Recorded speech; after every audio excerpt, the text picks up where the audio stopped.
Well, hi there friends, welcome back. If you're looking for some hot and hearty recipes that are sure to warm your tummy on these cooler days, today's video is just for you.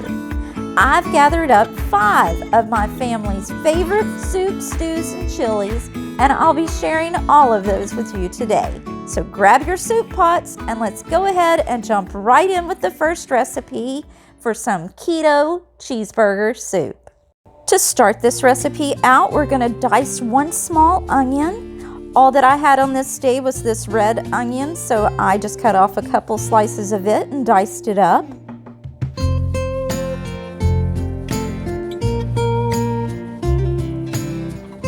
Now you're going to grab your favorite cooking oil. Today I'm using ghee, but feel free to use olive oil or avocado oil, just anything to saute up these onions. And once they become translucent, we're going to add our ground meat. You can use ground beef, turkey, venison, whatever is your favorite. Season up that ground meat with some salt and pepper and cook it until thoroughly browned.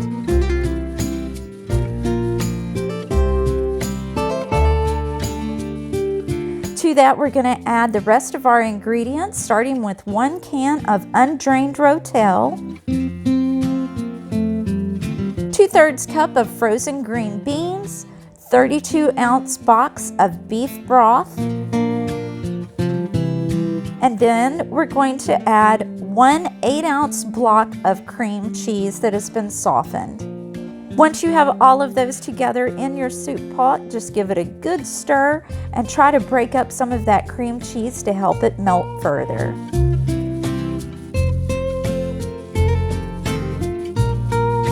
Go ahead and place a lid on your soup pot and bring it up to a boil for 5 minutes.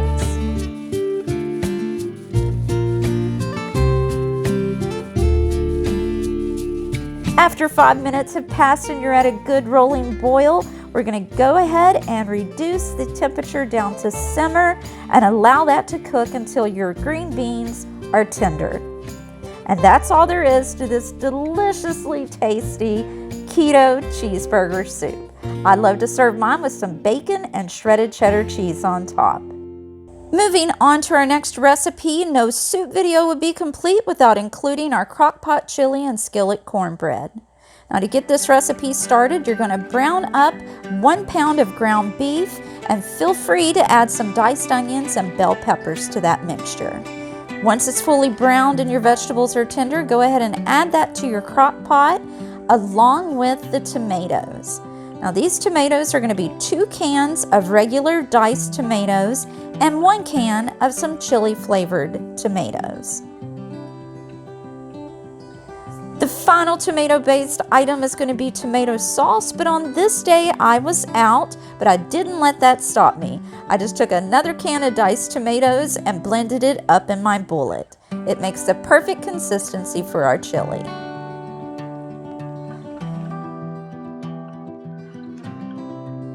Now that all of that is well combined, it's time to add our beans and spices.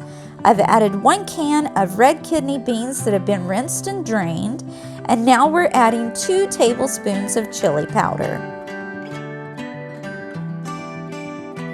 Next, add 1 teaspoon of cumin, 1 teaspoon of salt, and 1 teaspoon of ground black pepper. The final spice is going to be 1 teaspoon of garlic powder. Now just give all of that a quick stir to get it all combined, and go ahead and place your lid on because that's all there is to this recipe. You can let it cook on low for 6 to 8 hours or on high for 4 to 6. Now every time that I make this crock pot chili, I love to serve it along with some skillet cornbread. This is just simply made by adding 3 tablespoons of butter to a preheated cast iron skillet. This is going to create the most irresistible buttery, crunchy crust. You can add any mix, even if it's from a package or homemade. Just follow your normal cooking instructions.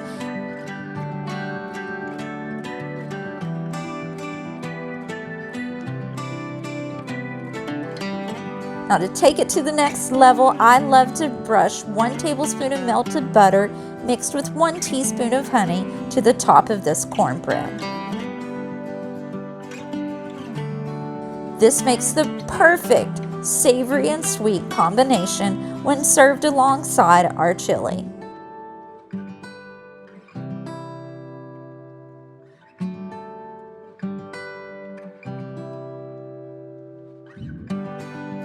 This sweet cornbread is the perfect addition to our crock pot chili, and of course I love serving mine with a hearty handful of shredded cheddar cheese. Here's another dump and go crock pot chili recipe for crock pot chicken chili. You're going to start out by placing 2 chicken breasts in your crock pot. To that, add 1 can of corn, 1 can of rinsed and drained black beans, and 1 can of Rotel. Just spread those ingredients evenly on top of your chicken breast and sprinkle that with 3 tablespoons or 1 packet of taco seasoning and 1 packet of ranch seasoning. To the top of all of that, we're going to add 1 8-ounce block of cream cheese. Place your lid on top, and that's all there is to this simple chicken chili recipe. After your time is up, we're going to give it a quick stir and it's ready to serve. I love serving mine with some crunchy tortilla chips and cheese on top.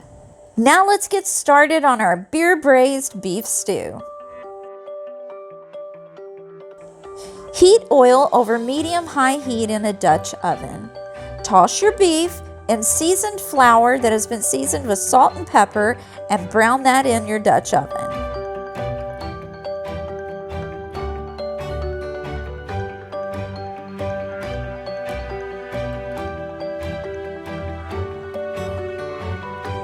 Once all of your beef is thoroughly browned, we're going to add in our onion and saute for an additional 4 minutes or until the onion is softened.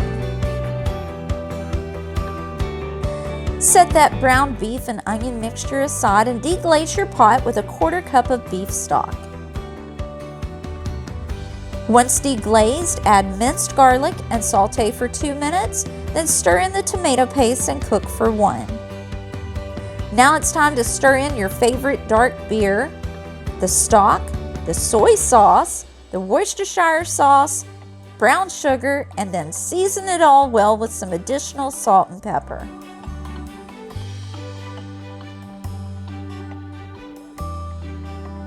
Now add in the brown beef with any of its juices, cover, and simmer for an hour and a half. Now it's time to add in all of those chunky vegetables, and I'm starting with my mushrooms, then the potatoes, and now the carrots. Season that up with some thyme and parsley.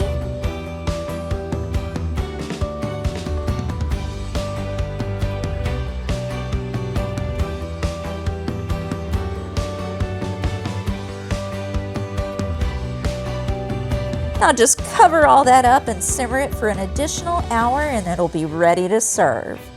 And I have to say, this is the absolute heartiest, most flavorful beef stew I've ever made. For this next recipe, you're going to want to grab that Instant Pot for this delicious Toscana soup. Let's go ahead and get started with our first step, and that is to brown the Italian sausage. Now to brown that Italian sausage, you're just going to add 2 tablespoons of oil on the saute setting. Next up, we're going to wash, peel, and cube the potatoes. But as you can see here, I like to slice my first potato thinly. This is going to allow it to break down under the pressure of the Instant Pot, and it adds to the creaminess of the broth. Now for the rest of the potatoes, I'm just going to go ahead and cube those.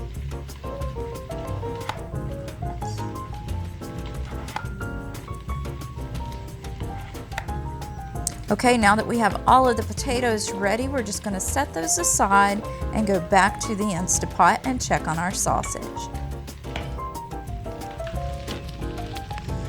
Okay, I'm just going to give this a real good stir and try to get some of those bits up off of the bottom, and now we're going to add the seasonings. The first one is 2 teaspoons of minced garlic. To that, we're going to add 1 teaspoon of oregano,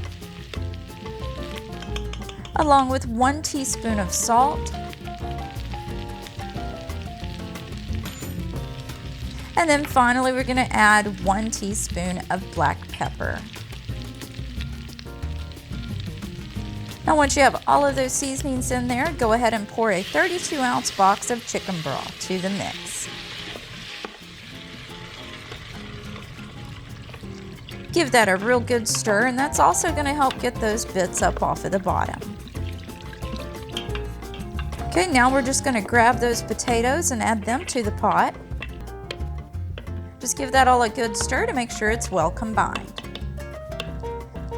Now add your lid. Make sure that you put it on sealing, not venting. Set your Instapot at pressure cook for 5 minutes. While that's cooking, we're going to go ahead and trim, cube, and wash the kale. I'll be using my salad spinner, and if you're interested in this salad spinner or anything else that you may see in this video, you can find it in my Amazon store. I'll be sure to link it down below. Now to remove the stems of your kale, you're just going to cut down each side and remove it. And for the rest of the kale, we're going to want to cut these into 2-inch bite-sized pieces. Continue to cut and stem your kale until you reach 3 full cups.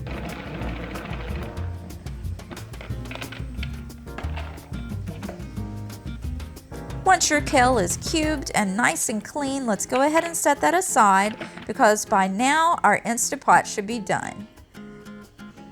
You're going to go ahead and do a quick release. And remove the lid carefully.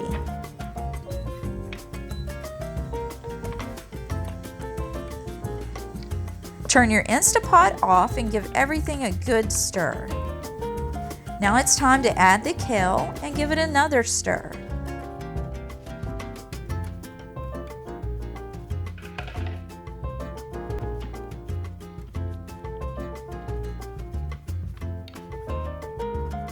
Now we're ready to add 1 cup of heavy cream.